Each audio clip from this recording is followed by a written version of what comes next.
Shalom saudara, salam sejahtera. Kebenaran hari ini berjudul logika rohani. Dalam kehidupan ini Allah memberi tanggung jawab setiap individu atas dirinya sendiri di hadapan Allah yang memberi kendaraan hidup ini.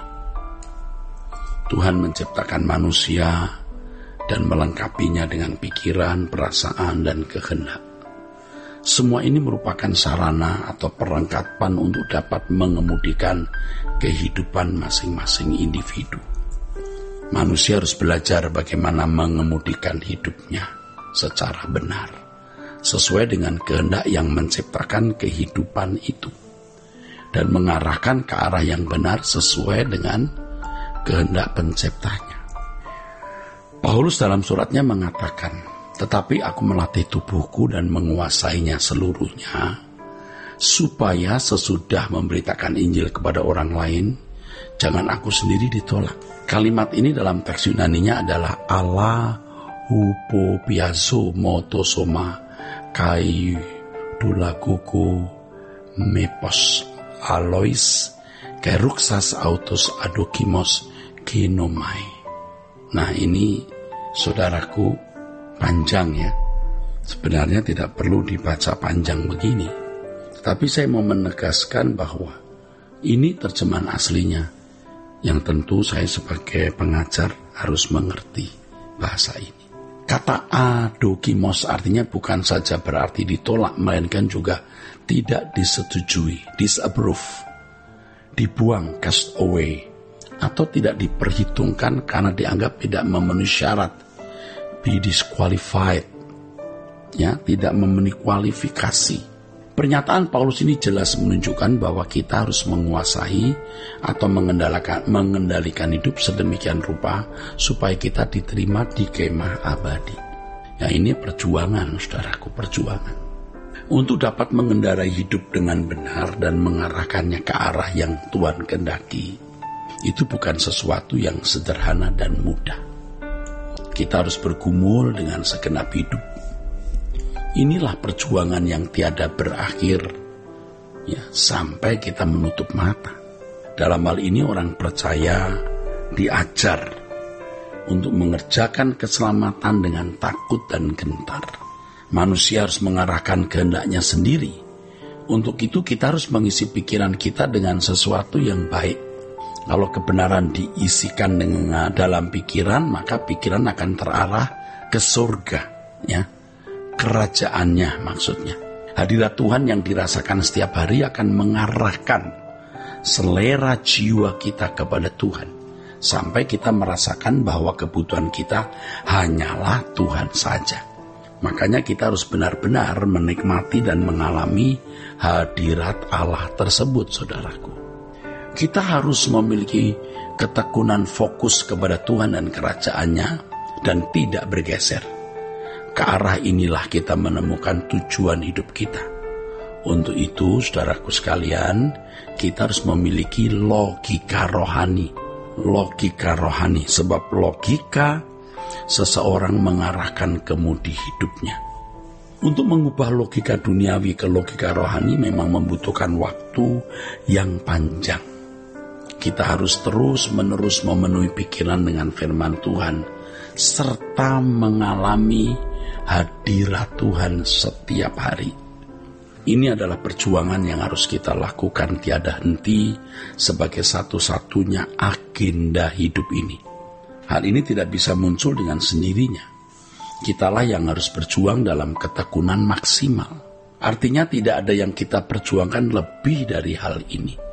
Selama kita masih sibuk menikmati kepuasan materi hari ini, maka tidak ada pergumulan perjuangan untuk mengubah logika kita. Kita harus mengisi pikiran dengan kebenaran-kebenaran murni dalam Alkitab, saudaraku, dan menyadari bahwa masih banyak unsur duniawi di dalam logika kita yang harus dibersihkannya, harus digantikan dengan logika rohani. Jadi masih banyak unsur-unsur duniawi di dalam logika kita karena kita telah mengakumulasi, kita telah menghimpunnya selama belasan bahkan puluhan puluhan tahun, saudara. Puluhan tahun. Itu tidak mudah dicabut dan dibuang. Kita harus bergumul dalam perjuangan mengubah logika ini. Kita harus mengubah, ya saudara sekalian. Kita harus mengerti kita sedang menuju ke arah mana, karena logika duniawi membawa seseorang kepada kebinasaan. Tetapi logika rohani membuat kita menujukan hidup kita ke langit baru bumi baru, dan semakin kita memiliki logika rohani, kita akan semakin merasa asing di bumi ini. Orang percaya yang bergumul dalam perjuangan mengubah logika ini akan merasa bahwa kehidupannya sedang meluncur ke arah yang tidak jelas. Artinya suatu arah yang asing yang tidak pernah dipahami sebelumnya. Ia merasa seperti manusia asing di bumi dibanding dengan orang-orang yang ada di sekitarnya. Kadang-kadang juga merasa seperti orang yang tidak menginjak tanah, merasa tidak berpikir secara realistis. Namun kalau perjuangan ini dilakukan terus-menerus dengan tekun dalam pimpinan Roh Kudus, maka ia menyadari bahwa dirinya lah yang realistis. Dirinya yang realistis. Sedangkan manusia yang lain seperti mimpi itu tidak realistis. Ya, begitu mati baru ketahuan, saudara, siapa yang berpikir realistis, siapa yang tidak. Nah, orang-orang yang memiliki logika rohani ini mencari perkara-perkara yang di atas, ya, dalam tanda kutip, memiliki kehidupan yang mencari perkara-perkara yang di atas. Orang-orang seperti ini dapat hidup di hadirat Allah. Sebaliknya, orang yang berlogika duniawi tidak mungkin bisa hidup di hadirat Allah. Tidak sedikit orang Kristen yang aktif dalam kegiatan pelayanan, bahkan menjadi pendeta, mengerjakan pekerjaan gereja ini, tetapi belum sepenuh hidup mengarahkan dirinya kepada Tuhan dan pekerjaannya, sebab logika mereka masih duniawi. Nah, hal ini disebabkan oleh karena pengaruh dunia yang sudah meracuni mereka selama belasan atau puluhan tahun, dan mereka tidak mengasup kebenaran yang murni dari Alkitab, tidak mengkonsumsi kebenaran yang murni dari Alkitab.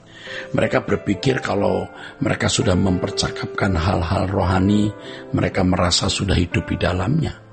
Padahal yang mereka percakapkan belum tentu kebenaran, atau bukanlah kebenaran yang murni. Kalau sudah mempercakapkan hal mengenai Tuhan, mereka merasa sudah memfokuskan diri pada Tuhan. Padahal mereka mempercakapkan hal Tuhan dengan mengarahkan kemudi hidup mereka kepada yang lain. Jadi mempercakapkan Tuhan dengan mengarahkan kemudi hidup kepada Tuhan itu hal yang berbeda. Kalau hanya mempercakapkan, belum tentu benar-benar mengarahkan diri kepada Tuhan. Mengarahkan kehendak tidak cukup mengarahkan paham teologi ke arah itu. Mengarahkan kehendak artinya mengembangkan minat hanya bertemu dengan Tuhan Yesus, dan kerinduannya hanyalah kerajaan surga. Kebahagiaan hidup orang percaya seperti ini tidak lagi ditopang oleh kekayaan materi, tetapi kebahagiaannya hanyalah merasakan kehadiran Tuhan atau hadiratnya.